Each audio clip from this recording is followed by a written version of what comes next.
నా మరి ఒక వ్యవసాయ క్షేత్రం గత 8 సంవత్సరాలుగా ప్రకృతి వ్యవసాయం చేస్తున్న మరి ఒక వ్యవసాయ క్షేత్రం 13 ఎకరాలు.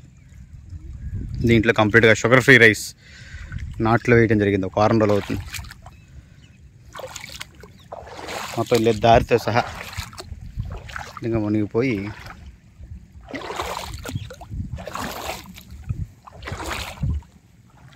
ఇంకా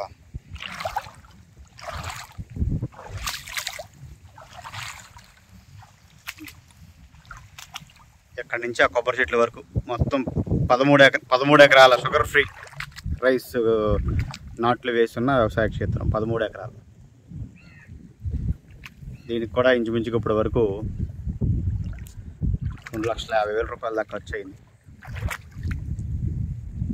మొత్తం చెరువును తలిపిస్తూ ఉన్నది ఇదొక వ్యవసాయ క్షేత్రం. ఇందాక 14 ఎకరాల వ్యవసాయ క్షేత్రం చూశారు కదా, ఇదొక 13 ఎకరాల వ్యవసాయ క్షేత్రం పూర్తిగా చెరువు అయిపోయింది.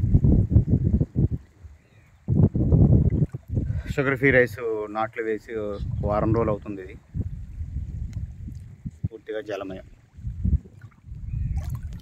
ఇక్కడ మొక్క అనేది ఎక్కడ కనిపించట్లేదు. ఇక పూర్తిగా వాటర్ కూడా మోకాల్లో వాటర్ ఉంది. ఈ పరిస్థితి రోడ్లు ఎక్కేసి రోడ్లు మేంచి కూడా మొత్తం మునిగిపోయిన పరిస్థితి. ఒక రాత్రికి రాత్రే ఒక వ్యవసాయ క్షేత్రం మొత్తం నీటిమయం అయిపోయింది.